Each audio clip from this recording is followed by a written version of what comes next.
4 पंक्तियां उठाता हूं। स्वागत है। कोई भूमिका नहीं बनाऊंगा, बस आप मेरे तेवर समझ जाना। अभी जरा सा रुक जाओ, यमुना का पानी खौलेगा। अभी जरा सा रुक जाओ। मुझे नहीं मालूम कितने लोग बैठे ताली की, तो मैं कहूंगा ही नहीं, लेकिन चूंकि इस कुर्सी पर बैठकर लिखी पंक्तियां तो मैं सुनाऊंगा। अभी जरा सा रुक जाओ, यमुना का पानी खौलेगा। राम भक्त के बाद अभी तो श्याम भक्त भी डोलेगा। चौथी पंक्ति पर बताना कि यार 1000 लोग बैठे हैं। अभी जरा सा रुक जाओ, यमुना का पानी खौलेगा। राम भक्त के बाद अभी तो श्याम भक्त भी डोलेगा। और जिस दिन हमने ठान लिया टीले समतल हो जाएंगे, कब्र में लेटा औरंगजेब भी मथुरा मथुरा बोलेगा।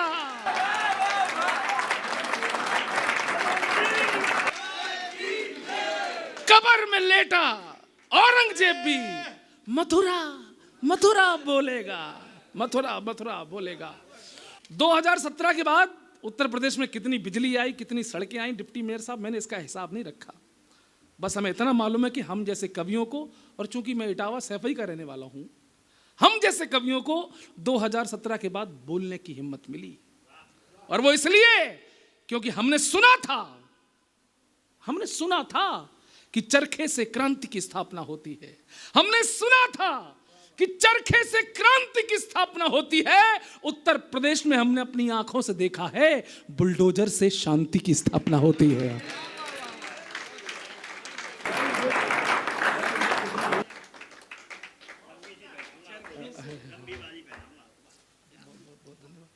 एक बार पहनी थी, तब से पछता रहे भाई साहब, अब दोबारा डाल गए।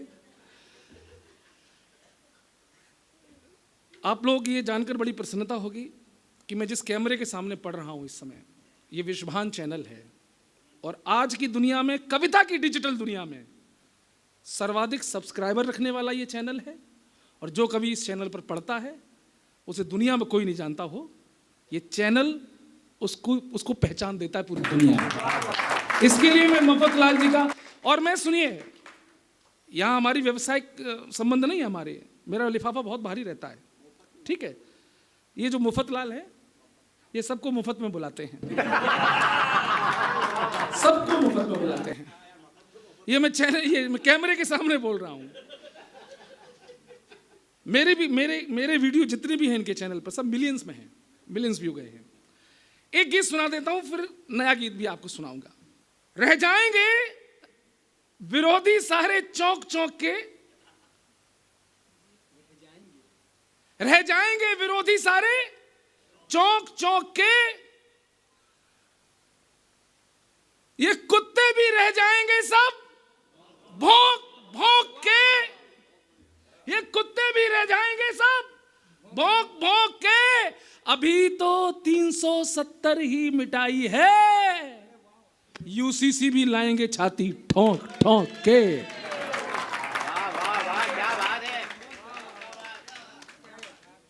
बहुत अच्छा माहौल है देश का। मैं लपेटे में नेताजी में आता हूं, और 7 साल आज हमारे लपेटे में नेताजी शो को हुए। हम लोग बर्थडे मनाकर आए हैं। मेरे भी 220 एपिसोड हो गए। बड़े बड़े नेताओं को लपेटता हूं सर। भाजपा के खिलाफ भी पढ़ता हूं, जरूरत पड़ती है। मेरे साथ बुरा मत मानना, कंप्लीट कोई नहीं होता, हम कवि लोग हैं, हम किसी पार्टी के प्रवक्ता नहीं होते हैं। लेकिन दिल राष्ट्रवादी है, दिल सनातनी है, तो अच्छी बातों का भी हम यशगान करते हैं। मैं 4 पंक्तियां पढ़ता हूं। राम मंदिर बना, उसके बाद नंदी के चेहरे पर भी मुस्कान आई है। कोर्ट ने भी ये मोहर लगाई है कि वहां तो भोले बाबा ही हैं, लेकिन अभी भी कुछ लोग छाती पीट रहे हैं। नहीं नहीं, हम ये नहीं होने देंगे, हम वो नहीं होने देंगे। हमने कहा मियाँ, ये योगी जी का प्रदेश है, यहाँ कुटाई भी अच्छे से होती है और खुदाई भी अच्छे से होती है। कहां का भाईचारा, कैसा भाईचारा। हमारे भोले बाबा के ऊपर लोग 400 सालों से कुल्ला करते रहे, हाथ धोते रहे, और जानते हुए भी ये बात हमसे छिपाई गई, उन्हें पता था। लेकिन हम सेकुलरिज्म, धर्मनिरपेक्षता बने रहे मूर्ख। लेकिन अब कहते हैं कि ज्यादा मत छाती कूटो, क्योंकि अगर हमने और खुदाई करवा दी तो भगवान तो छोड़ो, कुछ और भी निकल आएगा, और वो जो निकलेगा वो साइंटिफिकली प्रूफ होगा। सुनना, आप मना कर देना पाठक जी की गौरव चौहान गलत बोल रहे, बैठ जाओ, मैं कविता पढ़ना बंद कर दूंगा, लेकिन मैं सिद्ध करूंगा कि ज्यादा खुदाई मत कराओ, भगवान तो छोड़ो, कुछ और निकलेगा। वो क्या निकलेगा? सनातन धर्म की गाथाओं के आलाप निकलेंगे। खोदो, जहां जहां खोदोगे सनातन धर्म की गाथाओं के आलाप निकलेंगे। हमारे पुण्य को ढकते तुम्हारे पाप निकलेंगे। हमारे, अब उठाना, हमारे पुण्य को ढकते तुम्हारे पाप निकलेंगे। और खुदाई या निरीक्षण में मिले भगवान को छोड़ो, तुम्हारे डीएनए में भी हमारे बाप निकलेंगे। तुम्हारे डीएनए में भी, तुम्हारे डीएनए में भी, तुम्हारे डीएनए में भी हमारे। बहुत बहुत धन्यवाद, बहुत बहुत बहुत बहुत बहुत। अरे सर सर सर, चुनावों की ऋतु है फिर भी यहाँ गठबंधन का चेहरा मुरझाया हुआ है। एक साथ साइकिल हाथी हाथ कांपते हो, समझो हर कोई मोदी का सताया हुआ है। अरे एक साथ साइकिल हाथी हाथ कांपते हो, अरे समझो हर कोई मोदी का सताया हुआ है, समझो हर कोई मोदी का सताया हुआ है। न बीजेपी इनसे हराई गई, ये खिचड़ी तो जबरन पकाई गई। भ्रष्टाचारी सारे मिलके प्लानिंग करें, अरे भ्रष्टाचारी सारे मिलके प्लानिंग करें। समझो इन पे कोई संकट आया हुआ है, अरे एक साथ साइकिल हाथी हाथ कांपते हो, समझो हर कोई मोदी का सताया हुआ है। और एक छोटी सी और सुन लीजिए, मैं ताजा सुना के आया हूं आज ही टीवी चैनल पर। ये गठबंधन का चल क्या रहा है? उलझा गठबंधन आपसी लड़ाई में, इनका हाल देखो आप लोग। उलझा गठबंधन आपसी लड़ाई में, बिजी रहे चोरी की कमाई में, कमाई में फंसे सारे ईडी सीबीआई में, फंसे सारे ईडी सीबीआई में। साइकिल है रेडी हाथ की सफाई में, साइकिल है रेडी हाथ की सफाई में, लगे एक दूजे की खिंचाई में, खिंचाई में फंसे सारे ईडी सीबीआई में, फंसे सारे ईडी सीबीआई में। गठबंधन के जितने चेहरे हैं सब दिमाग में रखिए, और अच्छा लगे तो तालियों की ताल दीजिए। भाभी जी look at me. Sharad Pawar ji तो आड़ में फंसे, झाड़ू वाले सूरमा तिहाड़ में फंसे। शरद पवार जी तो आड़ में फंसे, झाड़ू वाले सूरमा तिहाड़ में फंसे। भ्रष्टाचारियों का दिल कांपता रहे, 40 दिन सोरेन भी लापता रहे। भ्रष्टाचारियों का दिल कांपता रहे, 40 दिन सोरेन भी लापता रहे। 40 दिन 40 घंटे सोरेन भी लापता रहे। सबका मन अटका सत्ता की मलाई में, सबका मन अटका सत्ता की मलाई में। रहे कब ये जनता की भलाई में, भलाई में फंसे सारे ईडी सीबीआई में। मेरे साथ गाएंगे, फंसे सारे ईडी सीबीआई में। देश का माहौल भी हसीन किया है, जनता ने मोदी पे यकीन किया है। देश का माहौल भी हसीन किया है, जनता ने मोदी पे यकीन किया है। जो भी दूर राम जी के नाम से गए, जो भी दूर राम जी के नाम से गए, काले मन वाले सारे काम से गए, काले मन वाले सारे काम से गए, काले मन वाले सारे काम से गए। राहुल की यात्रा पड़ी है खटाई में, राहुल, इधर वाले जागे थोड़ा। अरे राहुल की यात्रा पड़ी है खटाई में। आप ड्रिप लगाए हो कलाई में, सारे फंसे ईडी सीबीआई में, सारे और अभी केजरीवाल जी का आया सर, भाभी जी, मतलब दिल्ली में कुछ भी हो जाए, दोषी कौन? मोदी। दिल्ली में कूड़ा हो गया, दोषी कौन? मोदी। अरविंद केजरीवाल एंड पार्टी दिन रात मोदी मोदी मोदी मोदी। मोदी जी खुद परेशान हो गए और गुस्से में आकर मोदी जी ने केजरीवाल को फोन लगा दिया कि यार तू रात दिन मेरा ही नाम लेता रहता है। और मोदी जी ने गाना गाया और केजरीवाल ने जो जवाब दिया, आनंद उसका ले। मोदी ने केजरीवाल से कहा, ए केजरी, लोगों को तुमसे कितने गिले, क्यों क्यों क्यों, तुम कैसे सीएम मिले, क्यों क्यों क्यों, इतने दिनों तुमने क्या किया, क्या किया क्या किया क्या किया। केजरीवाल बोले, तेरा नाम लिया हो, तुझे याद किया हो, तेरा नाम लिया, तुझे याद किया, तुझे याद किया, तेरा नाम लिया। मोदी जी ने आगे पूछा, पिछले घोटालों की जांच वांच की? नहीं नहीं नहीं। अरे लोकपाल वाले बिल पे बात की? नहीं नहीं नहीं। फ्री वाईफाई तुमने लॉन्च की? No never. फिर और भला क्या किया? केजरीवाल फिर बोले, तेरा नाम लिया, तुझे याद किया, तुझे याद किया, तेरा नाम लिया। कार्यक्रम की मैं शुरुआत करूं साहब, उसके पहले मैं आपको बता दूं कि हे कान्हा, तेरी नगरी के बंदर बड़े सियाने हैं। हे कान्हा, तेरी नगरी के बंदर बड़े सियाने हैं, चश्मा लेके भागे थे, फ्रूटी लेके माने हैं। वाह, अच्छा है, बहुत अच्छा है, बहुत अच्छा है। हाँ, फ्रूटी से मान रहे साहब। जिसने जीवन भर माखन चुराया उसके बंदर अगर चश्मा चुरा रहे हैं तो कौन सा गुनाह कर रहे हैं। क्योंकि बड़े बड़े कवियों ने बहुत मेहनत करी साहब। एक कवि ने मंच पे कविता पढ़ी, 10 लोग गए तो एक सज्जन ने कहा, क्या बात है? तो बोलता थैंक यू। बोले क्या लिखते हो? बोलता धन्यवाद। अरे क्या लिखते हो? बॉडी लैंग्वेज पकड़ पाओगे तो पकड़ लेना। क्या कह रहे?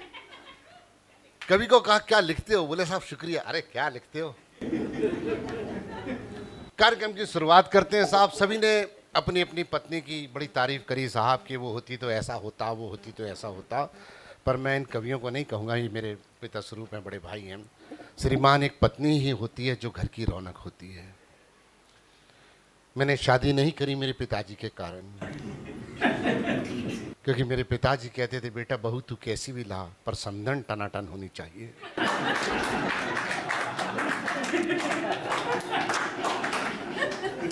हाँ, आप लोगों के लक्षण समझ में आ रहे हैं मेरे को। नहीं, सही कह रहा हूँ साहब, मैं सही कह रहा हूँ। और आप तो माँ के रूप में हो साहब, माताएं बैठी हैं, आप तो अब तो माँ के दर्जे में हो। अच्छा चलो, पूरे बुजुर्ग मिलके एक बार मुझे बता दो, क्या माँ की जगह कोई ले सकता है? अगर नहीं ले सकता तो ताली बजा के मुझे बता दे कि नहीं ले सकता साहब। दुनिया में कोई माई का लाल पैदा नहीं हो जो माँ की जगह ले ले। मेरी माँ सामने बैठी, मैं उसके सामने बात कहना चाहता हूँ साहब। जब मैं छोटा था, नटखट था ना, तो मोहल्ले की पड़ोस की औरतें आती थी और कहती थी, रे विजय लक्ष्मी तेरा बेटा कितना क्यूट है ना रे। तो मेरी माँ कहती थी 2-4 दिन रख के देख ले। आज शादी हो गई साहब, मोहल्ले की लड़कियां आती हैं, मेरी वाइफ की सहेलियां आती हैं और मुझे बर्तन धोता हुआ देख के कहती हैं, जिया जी कितने अच्छे हैं ना। भगवान कसम, सड़े मुंह से एक बार नहीं बोलती, 2-4 दिन रख के देख ले। जिंदाबाद जिंदाबाद, भाटिया जी जिंदाबाद। बहुत माँ की बराबरी कौन कर सकता है साहब? एक माँ होती है, एक पत्नी होती है। माँ और पत्नी में सिर्फ इतना फर्क है कि माँ सारे जग के लिए अरदास करती है और पत्नी अपने सुहाग के लिए। बहन बन के खाना खिलाती है, बेटी बन के जिद करती है, दोस्त बन के साथ देती है, प्रेमिका बन के प्यार करती है। और तुम्हें अपने कुल को बढ़ाने के लिए माँ बन के खाना खिलाती है। और पत्नी का रूप कब होता है? जब तुम्हारी वसल को आगे बढ़ाना होता है। उस पत्नी का क्या मजाक हो गया? इससे ज़्यादा चापलूसी मैं नहीं कर सकता मेरी पत्नी। कार्यक्रम की शुरुआत करते हैं साहब, कहाँ से करें यही समझ में नहीं आ रहा। इन लोगों ने इतना पढ़ मारा।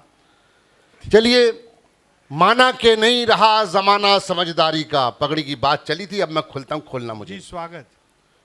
माना के नहीं रहा जमाना समझदारी का, हर गद्दार गुन गा रहा है जरदारी का।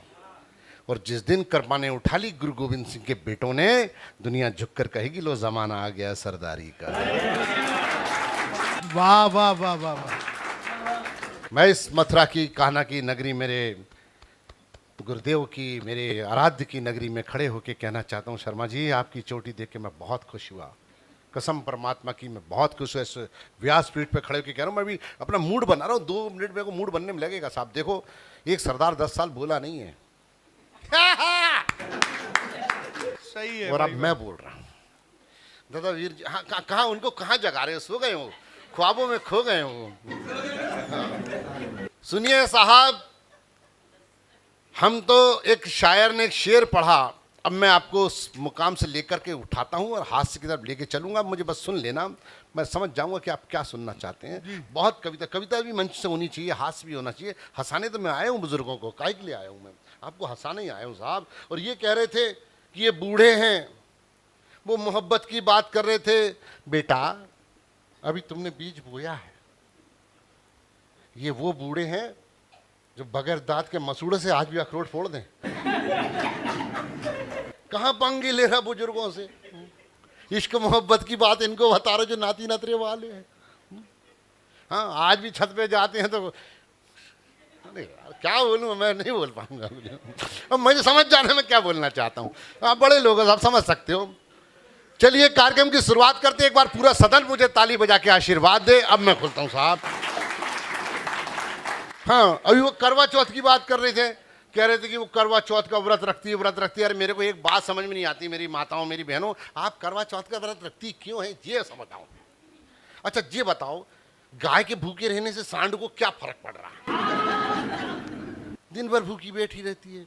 एक शुद्ध हास्य देता हूं साहब, आप लोगों के जीवन में ऐसा हुआ होगा या नहीं? दादा का वजह क्या इस टाइम? क्या गजब की यार कॉन्फिडेंस है यार। दादा आपके चरणों में नमन। अरे हमारा नहीं बज रहा इस उम्र में, आपका बज रहा। अरे गजब यार, कहाँ गोटी फिट करके आए हो।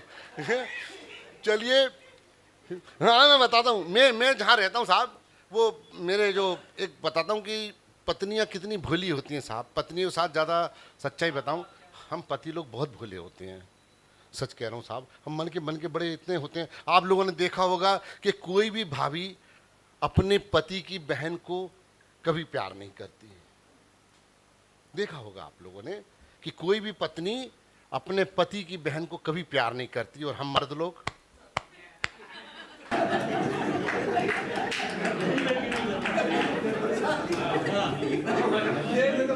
वीर जी आप तो भुक्तभोगी हो। नहीं, आप पकड़ लेना, बात पकड़ लेना। अभी थोड़े दिन पहले साहब, अब बात पकड़ना, हास्य के साथ व्यंग दे रहा हूं। एक बच्चे ने अभी थोड़े दिन पहले, मेरे दोस्त ने अपने बेटे को कूट रहा था। 5 साल का बेटा, उसको कूट रहा था। मैंने कहा क्यों मार रहा? बोले यार परसों मोबाइल लेके आया, आज इसने खराब कर दिया। तो मैंने कहा इसे मार क्यों रहा? इसको तो बढ़ाई दे, मिठाई बांट। बोले क्यों? मैंने कहा ये पहला बच्चा जिसने मोबाइल खराब किया, नहीं तो आज तक बच्चों को मोबाइल ही खराब करता आया। बारीक बात करता हूं दादा, पकड़ लेना। बहुत अच्छा है। मैंने समंदर में नेट फेंका, अब पकड़ना। समंदर में नेट फेंका, जाल फेंका, नेट फेंका, एक मछली फंस के आई। मैंने मछली को प्यार किया। मैंने कहा यार तू नेट में फंसी है, तेरे को बहुत तकलीफ हो रही होगी ना। कहती सरदार जी मेरी छोड़ो, अपनी सोचो। जिस दिन 2 घंटे तुम्हें नेट नहीं मिलेगा ना, मुझसे ज्यादा तड़फोगे। बात पकड़ना। अब मैं शुरू होता हूं साहब। वीरा जी, लोग कहते हैं सरदारों का दिमाग नहीं होता।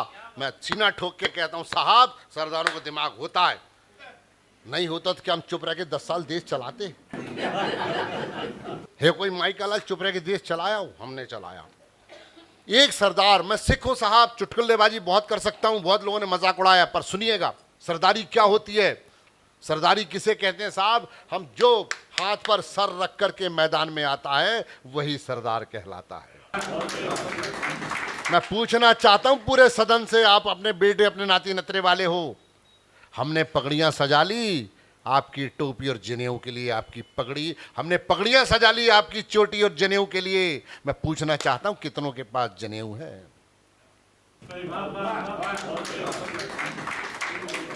अभी भी कुछ नहीं बिगड़ा है, राम आ गए हैं तो आप जनेऊ सजा लो, क्योंकि हम वो माखन है साहब जो आप में से मत करके माखन बन के निकल के एक सरदार बने। हम भी सनातन में से आए हैं। बहुत अच्छा है भाई, क्या कहेंगे। मैं एक किस्सा सुनाने जा रहा हूं, बस 2 मिनट का मुझे टाइम दीजिएगा, मैं समय की मर्यादा है, फिर कभी आप जैसा आदेश करेंगे। जी बिल्कुल। मैं वो कविता सुनाने के मूड में आया हूं साहब कि जो कविता आपके हृदय तक छोड़ के जाऊंगा, आपके दिल तक छोड़ के जाऊंगा। अब आप सुनिएगा, इसके बाद मैं कविता सुना रहा हूं। एक छोटा सा बात बताता हूं साहब, एक छोटा सा व्यंग देता हूं आपको। एक व्यक्ति ने पेपर में इश्तिहार दिया कि मेरा कुत्ता चोरी हो गया, मेरा कुत्ता कहीं चला गया है, ढूंढ के लाने वाले को 50,000 रुपये इनाम। 15 दिन बाद वृद्धाश्रम से फोन आया कि भाई साहब ये आपने इश्तिहार दिया, ये कुत्ता आपका है क्या? बोले हाँ जी मेरा ही कुत्ता है, 3 दिन से गायब है, पता ही नहीं कहाँ पर है। बोले आ जाओ वृद्धाश्रम। एक बुजुर्ग आदमी के साथ 1 घंटे रोज आके खेलता है, वो लगता है कि उसी का कुत्ता है जो यहाँ पर आके खेलता है। अहे वाह।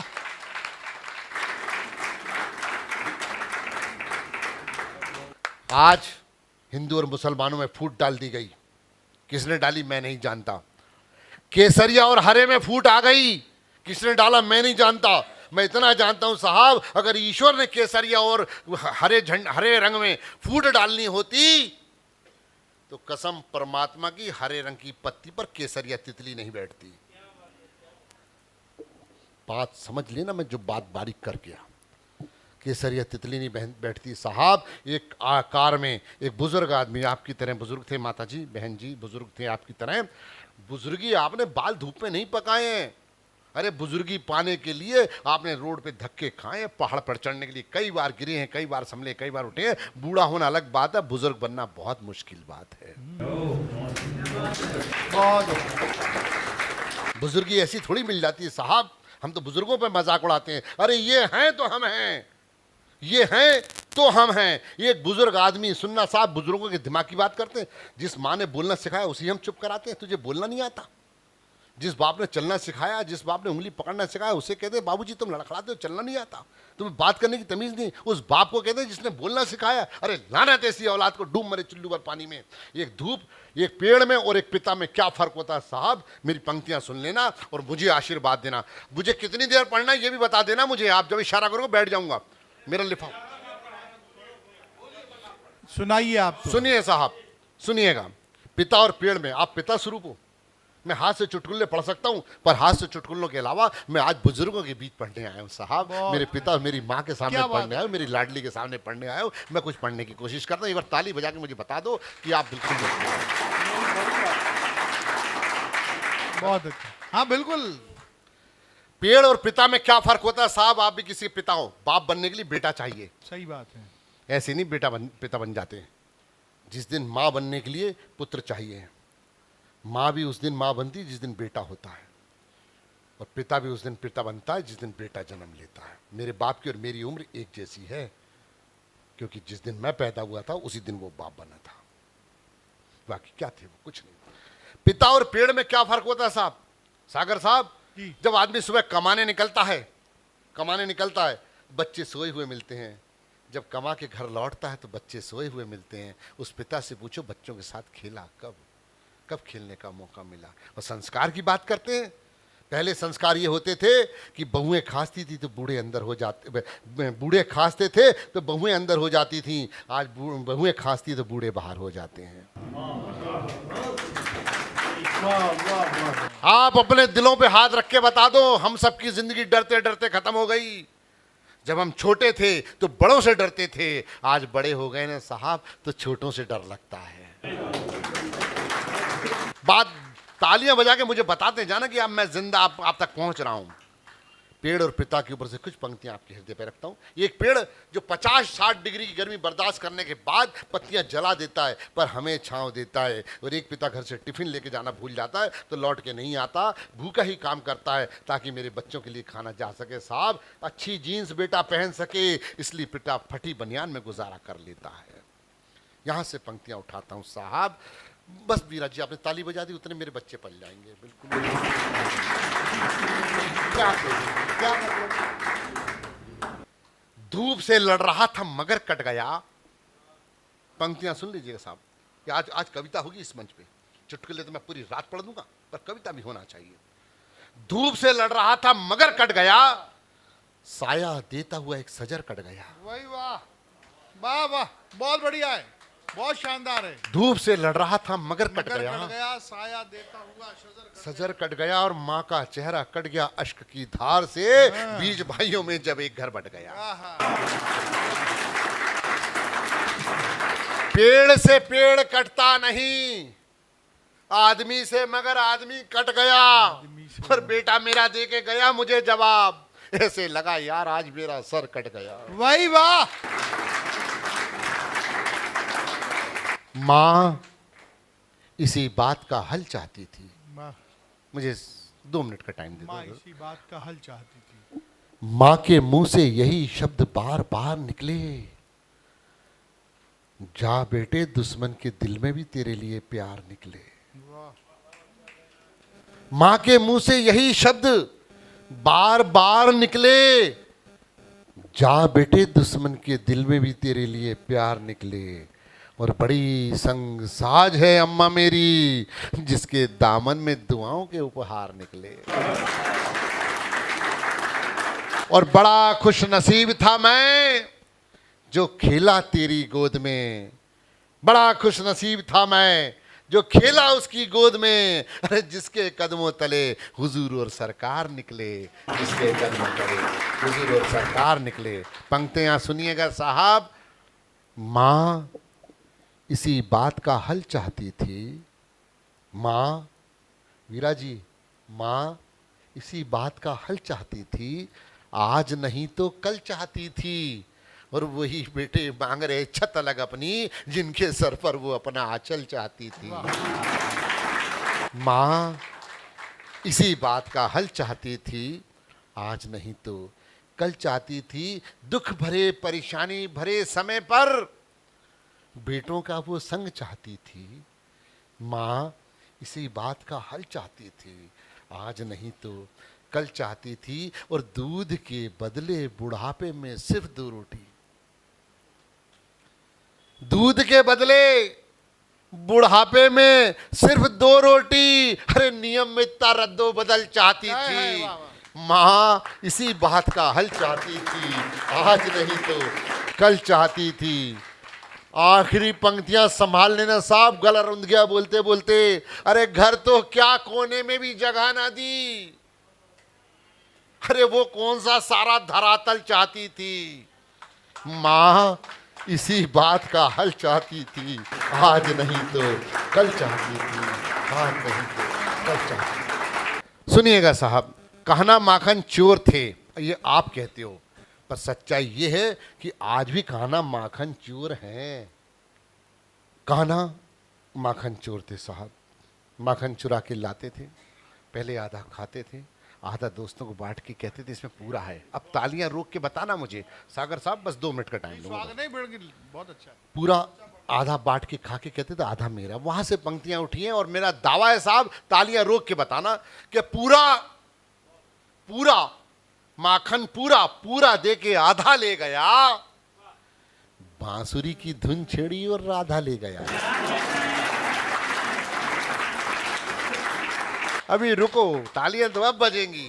पूरा पूरा पूरा पूरा देकर आधा ले गया, बांसुरी की धुन छेड़ी और राधा ले गया। झूले पर बैठी रुक्मणी सोच रही, ये दूध की जली राधा कौन है, देखूं तो जरा, जिसके प्यार ने मेरा कहना ले गया, मेरा कहना ले गया। और पंक्तियां अब आ रही साहब, संभाल लेना कि एक ही उंगली काफी थी गोवर्धन पर्वत उठाने के लिए। प्रभु ने 10 उंगली लगा दी यार राधा को रिझाने के लिए। 10 उंगली लगा दी यार राधा को रिझाने के लिए। और अब विदा करना साहब कि एक रोज धरती ने ब्रह्मा जी से प्रश्न किया, ये तीनों लोग के रचयिता मेरा उद्धार कराइए। एक 4 लाइनें याद आ गई यहाँ पर कि मेरे अरमान मेरे मान से बड़े हो गए। बुजुर्ग बैठे, अचानक याद आ गई आपको देख के। मेरे मान मेरे अरमान मेरे अरमान मेरे मान से बड़े हो गए, हौसलों के पुतले आसमान से बड़े हो गए, और बूढ़े माँ बाप आज फिर घर में सोए भूखे। लगता है बेटे अपने पैरों पर खड़े हो गए। लगता है बेटे अपने पैरों पर खड़े हो गए। धरती ने दुखी होकर ब्रह्मा जी से प्रश्न किया, ये तीनों लोग के रचयिता मेरा उद्धार कराइए। मुझ पर बढ़ रहे हैं पाप, कम कराइए, और मुनासिब हो गुंजाइश हो तो एक आध राम पहुंचाइए। ब्रह्मा जी बोले, माता धरती तेरी समस्या का समाधान मैं कहां से लाऊं? अरे घर घर लंका पग पग रावण, इतने राम कहां से लाऊं? इतने राम कहां से लाऊं? मफतलाल अग्रवाल जी बैठे हैं। ये एक ऐसी शख्सियत हैं कि कवि सम्मेलनों का जब सूखा हिंदुस्तान में हो रहा था, इन्होंने बीड़ा उठाया है कि पूरे हिंदुस्तान में सारथी परिवार का कवि सम्मेलन कराना है। इनके लिए आप लोग इतनी तेज तालियां बजाइए कि आनंद आ जाए हम सारे कवियों को। भाई साहब बैठे हुए हैं। इनका आदेश होता है, देश के चाहे जितने बड़े कवि हों, कोई भी पेमेंट लेते हों, अगर भाई साहब का आदेश है तो जैसा दादा ने बताया, हमारे संचालक जी ने, संतोष सागर भाई साहब ने, हम लोग खींचे चले आते हैं इनके प्यार में। अगर कविता के लिए हम लोग नहीं जाएंगे तो फिर कौन जाएगा? यहाँ पर आकर झूठ बोलना कि हम लोग चले जाते हैं, कोई बुला ले, ये सब गलत बात है। सच तब होता है जब मफतलाल जी जैसे बड़े लोग हम कवियों को बुलाते हैं, हम लोग जाते हैं। मैं आपको सर प्रणाम करता हूँ। बहुत बढ़िया कविताएं हो गई हैं। 15-20 मिनट में आपके बीच में रहूँगा। चंदन भी बता रहे थे, नैना जी आई हैं चंबल से, मैं कानपुर में रहता हूँ, मैं कंबल से आया हूँ जी। एक बार ज़रा तालियां बजा के मुझे शुरू कर दीजिए, 10-5 मिनट में आपके बीच में रहूँगा। प्यार मोहब्बत की बहुत बातें हो गई हैं। प्यार मोहब्बत की बातें, हमारा छोटा भाई असीम बैठा हुआ है, बहुत अच्छा कवि है। मैं आज उससे क्षमा चाहता हूँ, बड़ा भाई होते हुए भी नंबर उसका था, लेकिन उसने कहा नहीं भैया आपको जाना है, आप जा सकते हैं। हमारे संतोष सागर जी के लिए मैं तालियां इसलिए मांगता हूँ, अगर संचालक अच्छा होता है तभी कवि सम्मेलन अच्छा होता है। एक बार तालियां हमारे भाई साहब के लिए बजा दीजिए। गौरव चौहान जी तो हमारे स्टार कवि हैं। चंदन बहुत अच्छा पढ़ कर गया। ये विद्यालय का प्रोग्राम है, मैं भी एक स्कूल में कानपुर में पढ़ाता था, फिर मैं कवि हो गया। कवि होने के बाद बच्चों का भविष्य क्या हो सकता है आप खुद समझ सकते हैं। एक बार हमने अपने स्कूल के एक बच्चे से पूछा, हमने कहा बेटा ये बताओ 1 किलो रुई और 1 किलो लोहा, दोनों में भारी क्या होगा? उसने कहा मास्टर साहब लोहा भारी होगा।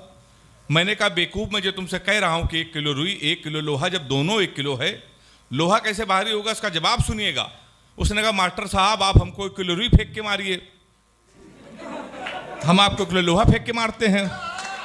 तालियां आपकी कमजोर हैं थोड़ी, अब ठीक है। बड़े होशियार होते भाई साहब बच्चे। बहुत अच्छा। हमने दूसरा क्वेश्चन पूछा, हमने कहा हिंदुस्तान में सबसे तेज उड़ने वाले पंछी का क्या नाम है? उसने जवाब दिया हाथी।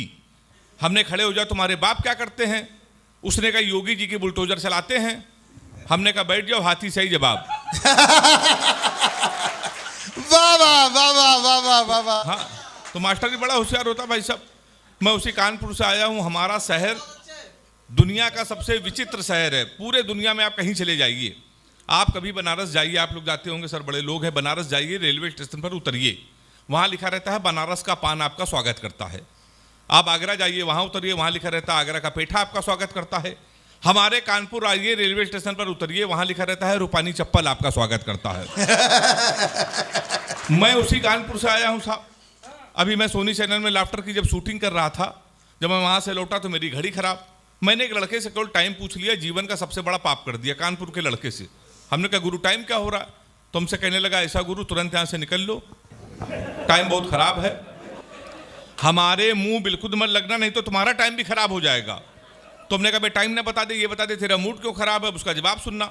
उसने कहा भाई साहब एक लड़की से केवल हमने इतना कहा कि बड़ी कमजोर है, कुछ खाया कर, वो हमारा 50,000 रुपए खा गई।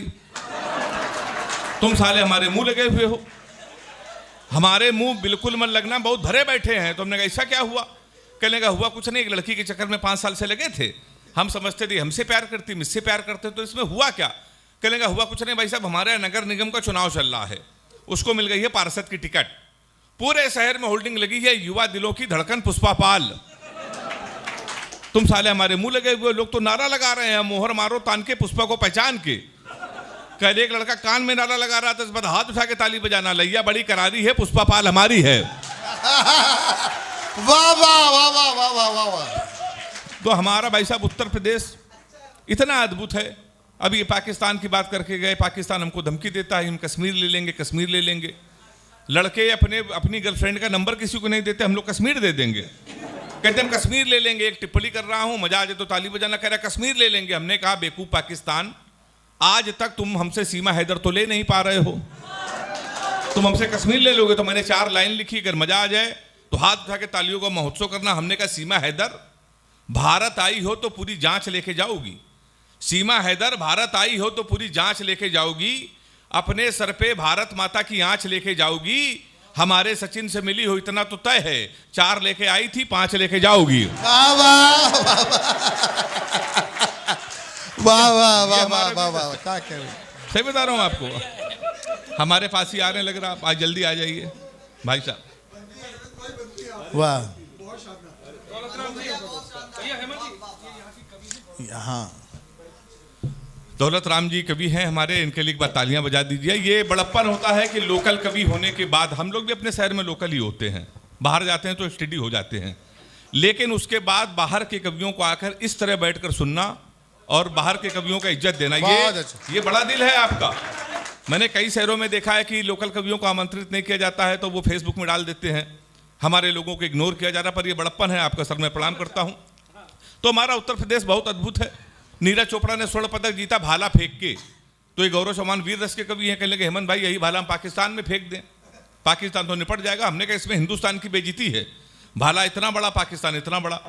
4 लाइन में मैंने उसको निपटा दिया है। फिर निपट गया हो तो हाथ उठा के ताली बजाना। हमने कहा कपड़े जिस पे टंगते हैं वो कीली फेंक के मारेंगे, कपड़े जिस पे टंगते हैं वो कीली फेंक के मारेंगे, कसी हुई ना मिल पाई तो ढीली फेंक के मारेंगे।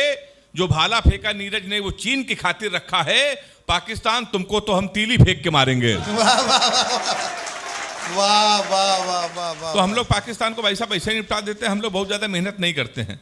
सही बता रहा हूँ मैं आपको, अभी गौरव बता रहे थे योगी जी की सरकार है, हमारे बंबई में अगर अचानक किसी के पास पैसा आ जाए तो लड़कों के लिए वो लैपटॉप लेके आते हैं। हरियाणा में लोगों को पैसा आ जाए तो बच्चों को क्रिकेट एसोसिएशन में एडमिट कर देते हैं, भर्ती कर देते हैं। उत्तर प्रदेश में अगर अचानक किसी के पास पैसा आ जाए, बच्चों के लिए लाते हैं वो राइफल, फिर वो लड़का लेके आता है स्कॉर्पियो, फॉर्चूनर, और उसके पीछे लिखता है यदुवंशी ब्राह्मण। आपको नहीं सर कह रहे हैं? अच्छा आप भी हैं, तो अब तो आपकी सरकार भी एमपी में, इसलिए हम आपको कुछ कह ही नहीं सकते हैं। पीछे लिखते हैं यदुवंशी, छत्री, ब्राह्मण और श्रीवास्तव, सब कुछ लिखते हैं। तो योगी जी ने कहा ये सब नहीं चलेगा, इससे जातिवाद को बढ़ावा मिलता है, ये नया कानून लेके आए हैं। हम उसमें भी फंस गए। अगर आपको लगे 4 पंक्तियों में मैंने राजनीति, हास्य, व्यंग सब कर दिया हो, तो फिर जितने बच्चे हैं मैं सबका आशीर्वाद चाहूंगा। मैंने लिखा कि ना ही पंडित लिखा था ना ही चौहान लिखा था, ना ही पंडित लिखा था ना ही चौहान लिखा था, उस पे तो मेरे प्यार की पहचान लिखा था, फिर भी यूपी पुलिस ने मेरा ही चालान कर दिया, जबकि मेरी गाड़ी पे केवल मेरी जान लिखा था। वाह वाह वाह वाह वाह वाह वाह वाह। हमारे साथ होता है।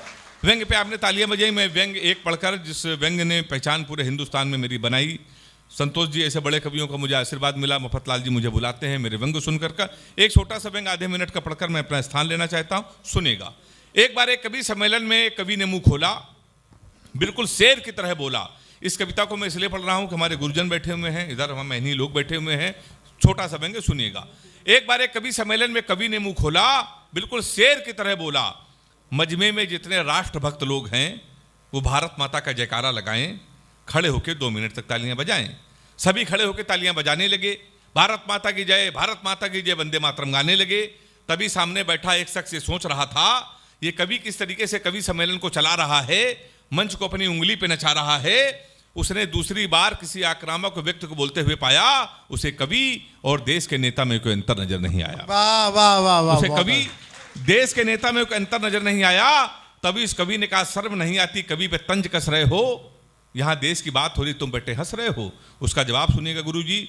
अगर आपको लगे पूरे हिंदुस्तान का जवाब है, पूरे हिंदुस्तान का दर्द है, कवि ने सलीके से कह दिया, तो या तो हाथ उठा के मेरा समर्थन करना या मुझे खड़े होकर हूट भी आप कर सकते हैं।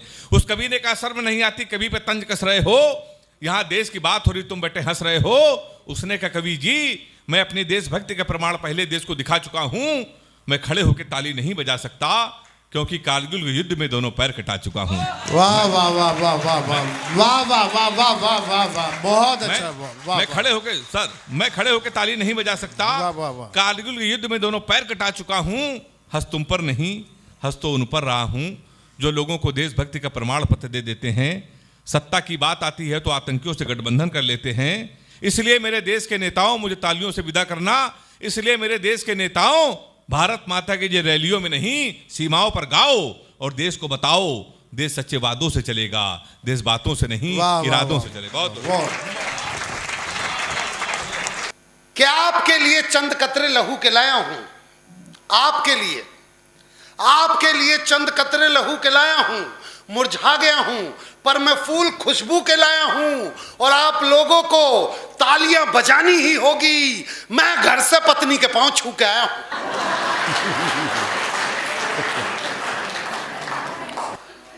और ये उन्हीं लोगों ने ताली बजाई है जो मेरी तरह। बहुत अच्छा सुनने भाई साहब। कैमरामैन को मैं देख रहा हूँ, कैमरामैन बड़े चालाक होते हैं, आप यकीन मानिए। कोई पुरुष इनके पास पासपोर्ट साइज फोटो खिंचवाने चले जाए तो जैसे बैठेगा वैसे ही फोटो खींच देंगे, पर कोई महिला या लड़की पासपोर्ट साइज फोटो खिंचवाने चली जाए तो उसे छूने के बहाने यूं करने जरूर आएंगे। और ये वही महिलाएं ताली बजा रही है जिनको इस तरीके से कर रखा है इन्होंने। और देखिए ताली का क्या विज्ञान है। हम सब ने आपसे तालियां मांगी, पर ताली का विज्ञान क्या है कि सावन में जिस पेड़ पे घोंसला हो जाता है, पतझड़ में वही पेड़ खोखला हो जाता है। और हाथ पे हाथ रख के बैठने वालों, आपकी तालियों से किसी का हौसला हो जाता है। क्या बात है, वाह वाह वाह वाह वाह वाह वाह वाह। मैं बता दूं साहब, आज इस पावन प्रांगण में आकर आप सबकी उपस्थिति के सामने मेरा मन कर रहा है। आप सबने देखा अभी बिहार के एक सीएम ने कांग्रेस का साथ छोड़ के और बीजेपी की तरफ हो गए, देखा आप सबने। वो दृश्य ऐसे नहीं हुआ जाने का, वो दृश्य ऐसे हुआ। यहाँ सारे इंडिया अलायंस वाले खड़े थे, इंडिया अलायंस में जिसमें राहुल गांधी भी है, मायावती भी है, केजरीवाल भी है, सारे हैं। हाँ, ये पूरी की पूरी वो वाला ग्रुप। और यहाँ पे बीजेपी, ये लेफ्ट है। लेफ्ट समझते हो बेटे? उल्टे हाथ से खाना नहीं खाना, बेटे उल्टे हाथ से पैसे नहीं देना, यानी कि उल्टा हाथ हमेशा से ही गलत था। और ये है बीजेपी, यानी कि सीधा हाथ। अब कांग्रेस से निकलकर नीतीश जी बीजेपी की तरफ जा रहे हैं, तो पहले राहुल गांधी ने गा के उसे रोकने की कोशिश की। अब जा तो रही है वो बीजेपी की तरफ, तो राहुल गांधी जी पहले निकल के आए ग्रुप में से। राहुल गांधी जी ने गाया, गिला तुम से नहीं कोई, मगर अफसोस थोड़ा है कि जिस मोदी ने मेरा मुंह काला करके छोड़ा, उसी मोदी से फिर रिश्ता क्यों अपना जोड़े जाते हो। बाकी सारे मेंबर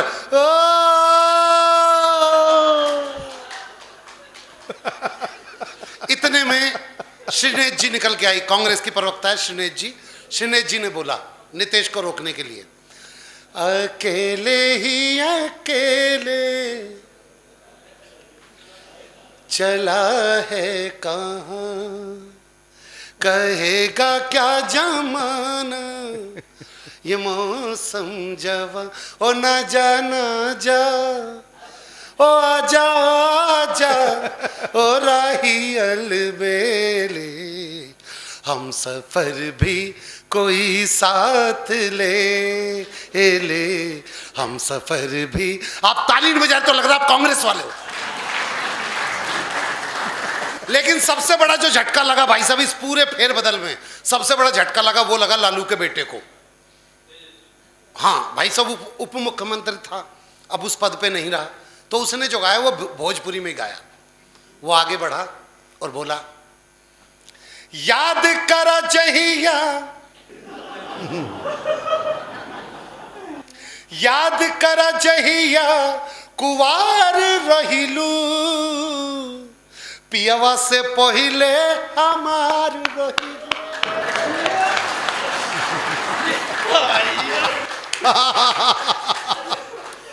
पर नीतीश जी तो किसी की सुन नहीं रहे। नीतीश जी तो बढ़ते जा रहे हैं बीजेपी की तरफ। उन्होंने सिर्फ एक गाना गाया, उन सबको गाने के लिए नीतीश जी आगे बढ़ते हुए सिर्फ एक गाना गाया, ओ हो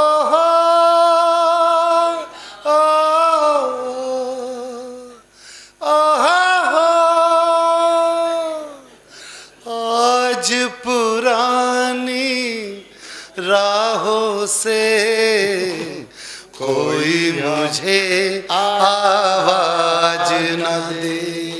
लेकिन इन सब से अलग बीजेपी में अमित शाह जो बीजेपी की तरफ, वो दोनों बाहें खोल के और जो गाना गा रहे हैं, अगर उस गाने का मतलब समझ, इस गाने में मैंने सिर्फ एक शब्द बदला है भाई साहब कि क्या मिल जाएगा उसे। सुनना, अमित शाह, मोदी और योगी जी तीनों बाहें खोल के और नीतीश की तरफ गा रहे हैं, तुम जो मिल गए हो तो ये लगता है पटना मिल गया। अगली पंक्ति पे आप जरूर ताली बजाओगे। आगे क्या बोला मोदी जी ने, योगी जी ने बोला इस लाइन को, पीने वाले को चखना मिल गया पटना मिल गया। आपने देखा राहुल गांधी जी आज से भाई जो कई जगहों की यात्राओं पे जाते रहते हैं, वो भारत जोड़ो का काम कर रहे हैं, गलत काम कर रहे हैं। इस वक्त उन्हें घर जोड़ना चाहिए था। वो भारत जोड़ो यात्रा में लगे पड़े, और भारत जोड़ो यात्रा में भी चले गए भाई साहब मफतलाल जी वो आंध्र प्रदेश। आंध्र प्रदेश जहां की भाषा दिल्ली वालों को कभी समझ में नहीं आ सकती, उसको तो हिंदी समझ में नहीं आती ढंग से, तो ऐसे ही वो आंध्र प्रदेश के भाषण देने के लिए भीड़ में से निकल के यूं आ रहे थे स्टेज की तरफ राहुल गांधी जी। तो इतने में एक महिला खड़ी हुई आंध्र प्रदेश की, और राहुल गांधी के सर पे हाथ रख के बोली, येंडू वरकिने तुम्बा। अब अगला तो उत्साहित रहता ही है, स्टेज पे आके बोला, बस बस बस बस बस बस, अब की बार कांग्रेस को आने से कोई नहीं रोक सकता। एक अम्मा ने मेरे सर पे हाथ रख के बोला, येंडू वरकिने तुम्बा। तो नीचे से एक आदमी बोला, बेटा ये तुमसे कह रही है कि बेटा तुमसे नहीं हो पाएगा। हालात ऐसे हो गए भाई साहब। माँ को एक चिंता क्या रहती है कि मेरे बेटे की शादी नहीं हो रही, मेरे बेटे की शादी नहीं हो रही, मेरे बेटे की शादी नहीं हो रही। अब यहां पे एक बात सुनना, गाना राम लखन फिल्म का है, राम लखन फिल्म का। मैंने गाने के कुछ शब्द बदले हैं। माँ ने बेटे को सामने बैठा रखा है और माँ गा रही है बेटे से। गाना राम लखन फिल्म का वही है। अब यहां से सुनना, माँ कह रही है बेटे से, ओ राहुल बड़ा दुख दीन भाषण तेरे बड़ा दुख दी, मेरी भद पिटवाई नाक भी ये कटवाई, मेरा मुश्किल कर दिया जीना बड़ा दुख दी। माँ का असली दर्द क्या है वो चार पंक्तियों में देखना भाई साहब। आगे माँ क्या कह रही, तूने अपना घर ना बसाया, दिग्विजय सिंह तो दूजी ले आया। माँ कह रही है, तूने अपना घर ना बसाया, दिग्विजय सिंह तो दूजी ले आए। तू है पप्पू अगर मुझे होती खबर, तुझे देती जन्म कभी ना, बड़ा दुख दीना। बस बस भजन खत्म, तालियां बजा दी जाओ। ये राजनीतिक मंच पढ़ना था, लेकिन मैं अपने असली विधा पे आता हूँ। मैं बता रहा था कि राजस्थान में गांव पड़ता है, उस गांव में ना जाने कितने कुएं, लेकिन एक कुआं ऐसा भी है भाई साहब जिसमें झुक के नाम लेने पे कुआं जवाब देता है। तो उस कुएं में भाई साहब, मैं जब हम वहाँ पे पहुंचे, मैं और रसिक गुप्ता जी, मैंने झुक के नाम लिया कुएं में कि विनोद पाल, तो कुएं में से आवाज आई विनोद पाल। रसिक जी ने अपना नाम लिया रसिक गुप्ता, तो कुएं में से आवाज आई रसिक गुप्ता। मैंने सोचा यार मैं मफतलाल अग्रवाल जी का नाम लेके देखता हूँ। मैंने इनका नाम लिया मफतलाल अग्रवाल, तो कुएं में से कोई आवाज नहीं आई। मुझे टेंशन होगी यार, इतना बड़ा व्यक्तित्व, इनका तो नाम आना चाहिए। अच्छे से अच्छा कभी भी इन्होंने कम पेमेंट में पढ़वा दिया, इनका तो पक्का नाम आना चाहिए। लेकिन जब नहीं आया तो बगल में एक बाबा थे, मैंने बाबा से, बाबा कोई गलती हो गई तो बताइए। हम दोनों ने अपना नाम लिया तो कुएं में से आवाज आई, जब उन्होंने मफतलाल जी का नाम लिया तो कुएं में से आवाज क्यों नहीं आई?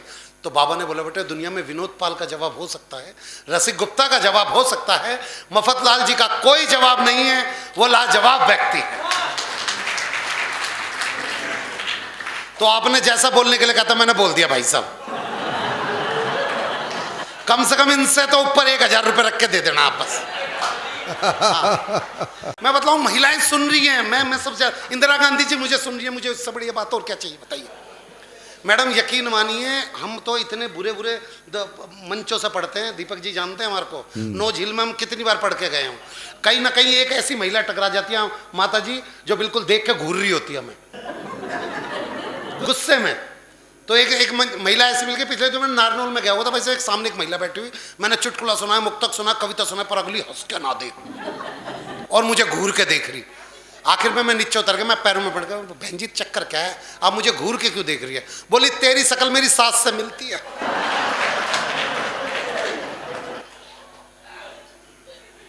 ये दिक्कतें हैं, मैं बतलाता हूँ। महिलाओं का यही है, मैं आपको बता दूं बाबूजी, महिलाओं का यही है। जब ये सास बनती है ना, बहू अच्छी नहीं मिलती। जब बहू बनती है तो सास अच्छी नहीं मिलती। जब देवरानी बनती है तो जेठानी अच्छी नहीं मिलती। जब जेठानी मिलती है तो देवरानी अच्छी मिलती। जब नंद बनती है तो भाभी अच्छी नहीं मिलती। जब भाभी बनती है तो नंद अच्छी मिलती। बात रही पति की, वो तो आज तक किसी औरत को ढंका मिला ही नहीं।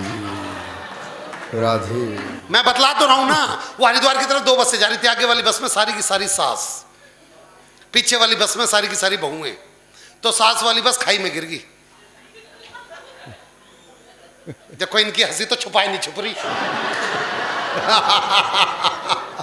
अब तो बख्श दो, अब तो ऊपर पहुंच गई होगी वो। आपकी वाली को तो बस की भी जरूरत ना पड़ी होगी। तो सास वाली बस खाई में गिर गई। ये देख के बहू वाली बस में एक बहू ने रो रो के, हो मेरी सास, हो मेरी सास। सबने बोला हो तू तो बहुत प्यार करती थी। कह रही ना मेरी वाली तो आई ना। मैं बतला रहा हूं भाई साहब, ऐसा ही है। वो एक सास अपने पोते को खिला रही थी, हाय मेरा सूरज, हाय मेरा चंदा। इतने में चंदा जमीन पर जाके गिर गया। इतने में चंदा जमीन पर गिर गया। बहू ने बोला माता जी आज के बाद मेरे छोरे के हाथ मत लगा देना। भाई सास भी कति छटी हुई थी वृंदावन वाली। बोली ठीक है बहू, आज के बाद मैं तेरे छोरे के हाथ नहीं लगाऊंगी। और तू मेरा मफत लाल मत छेड़ दिए।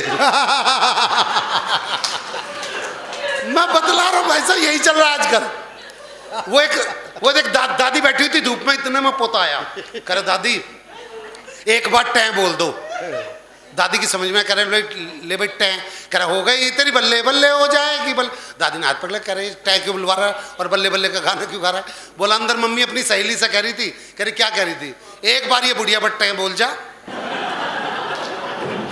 फिर तो हो गई तेरी बल्ले बल्ले और हो जाएगी बल्ले बल्ले।